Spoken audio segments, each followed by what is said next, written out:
जय राधा माधव कुंज बिहारी जय राधा माधव कुंज बिहारी जय गोपी जन वल्लभ गिरधरधारी जय गोपी जन वल्लभ गिरिवरधारी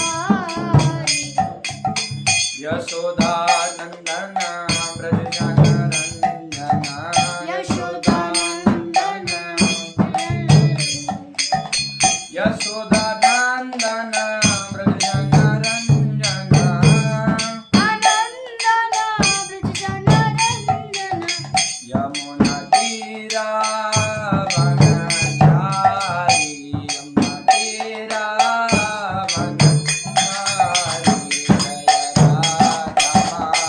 जय राधा माधव कुंज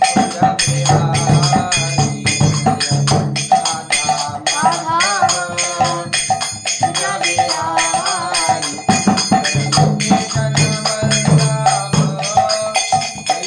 गिरधरधारी जय गोपी जन वल्लभ गिरधरधारी यशोदानंदन व्रजजनरंजन यशोदानंदन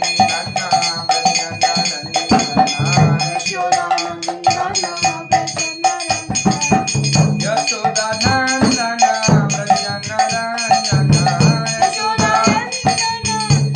व्रजजनरंजन यमुना तीरावनचारी यमुना तीरावनचारी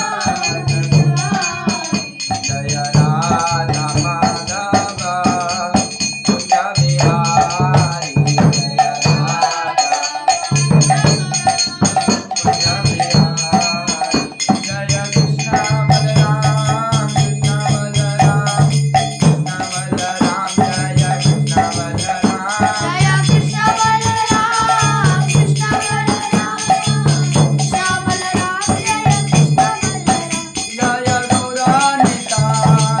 गौरानिताय गौरानिताय गौरानिताय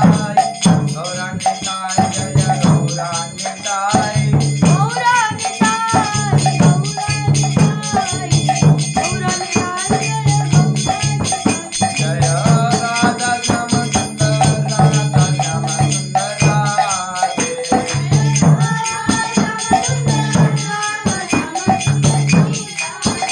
जय जय प्रभुपाद प्रभुपाद प्रभुपाद जय जय प्रभुपाद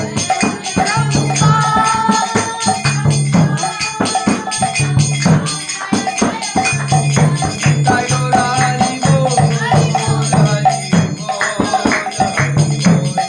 गौर हरि बोल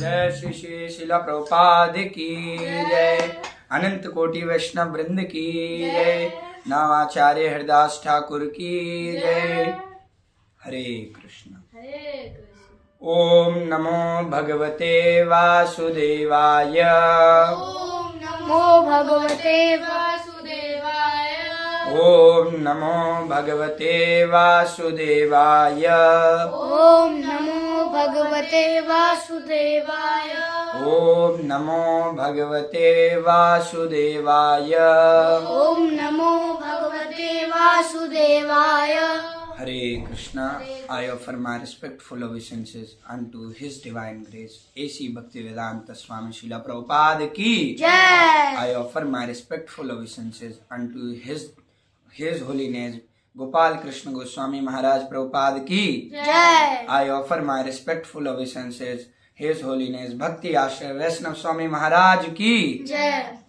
हरे कृष्ण। तो आप सब जानते हैं कि अभी हमने जय राधा माधव जो भजन है उसको हमने बहुत अच्छे से गाया। तो इसका अर्थ क्या है, आज हम लोग इसके बारे में चर्चा करेंगे। जय राधा माधव कुंज बिहारी, जो ब्रज वृंदावन में जो कुंज गलियों में भ्रमण करने वाले ऐसे राधा माधव को मैं प्रणाम करता हूँ। जय राधा माधव कुंज बिहारी गोपी जन वल्लभ और जो गोपियों के प्रिय हैं, गोपी जन वल्लभ गिरिवरधारी, जिन्होंने गिरिराज को अपने उंगली पर धारण कर रखा है, गिरिवरधारी, गिरिवरधारी। यशोदा नंदन, जो यशोदा मैया के नंद बाबा के, यशोदा मैया के पुत्र यशोदा नंदन, ब्रज जन रंजन, और जो ब्रजवासियों के बहुत प्रिय हैं, ब्रज जन रंजन। यमुना तीर बनचारी, ये यमुना के तीरों पर, तट पर भ्रमण करने वाले, गायों को चराने वाले यमुना तीर बनचारी, ऐसे बनचारी को मैं प्रणाम करता हूँ, वंदना करता हूँ। तो हमें एक भगवत गीता में बहुत अच्छा श्लोक है, मलने मोचनम पुंसाम जल स्नानम दिने दिने सकृत गीतामृत स्नानम संसार मलनाशनम। मलने मोचनम पुंसाम, मल अर्थात हमारी गंदगी, मलने मोचन, मोचनम अर्थात साफ करना है, साफ करने के लिए साफ करते हैं, प्रतिदिन हम मल साफ करते हैं। मलने मोचनम पुंसाम, किसका? पुंसाम अर्थात मनुष्य, मनुष्य का जो प्रतिदिन मल साफ करते हैं। मलने मोचनम पुंसाम जल स्नानम दिने दिने, हम लोग प्रतिदिन जल से स्नान करके अपने शरीर को स्वच्छ बनाते हैं, अपने शरीर का जो मल इत्यादि वगैरह होता है वो सब साफ करते हैं। मलने मोचनम पुंसाम जल स्नानम दिने दिने सकृत गीतामृत स्नानम, अगर जो व्यक्ति, जो मनुष्य सकृत गीता, गीता रूपी अमृत, गीता रूपी जल से स्नान कर लेता है, सकृत गीता अमृत स्नानम संसार मलनाशनम, तो वो पूरे संसार का, पूरे विश्व का मल उसके शरीर से साफ हो जाता है। तो हमको क्या करना है? पहले तो भगवत गीता, भागवतम, इन सबको हमें बहुत प्रॉपरली पढ़ना है और उनके अंदर जितना भी रहस्यमय जो उसके अंदर डूब जाना है। तो एक श्लोक बहुत अच्छा है, एकम शास्त्रम देव की पुत्र गीतम एको देवो देव की पुत्र एवा, एको मंत्रस्य नामानि यानि कर्मापे एकम तस्य देवस्य सेवा। एकम शास्त्रम, एक ही शास्त्र पढ़ना है, वो क्या है? भगवत गीता और भागवतम। एकम शास्त्रम देव की पुत्र गीतम, जो क्या है? देव की पुत्र की गीता, देव की पुत्र गीतम, एको देवो देव की पुत्र एवा, जो एक ही देव की पूजा करना है। क्योंकि हम लोग कर्मकांड इत्यादि वगैरह करते हैं, जो बाहर के पंडित वगैरह, तो वो भी भगवान के पास जाएंगे और हम भी भगवान के पास जाएंगे, बस ये शॉर्ट फॉर्म है और वो बहुत लॉन्ग मेथड है। तो एकम शास्त्रम देव की पुत्र गीतम एको देवो देव की पुत्र एवा, एको मंत्रस्य नामानि यानि, और एक ही मंत्र जपना है। वो क्या है? हरे कृष्णा कृष्णा कृष्णा हरे हरे, हरे राम राम राम हरे हरे। एको मंत्रस्य नामानि यानि कर्मापेकम तस्य देवस्य सेवा। तो अगर हम ये सब करते हैं तो भगवत धाम की प्राप्ति निश्चित है।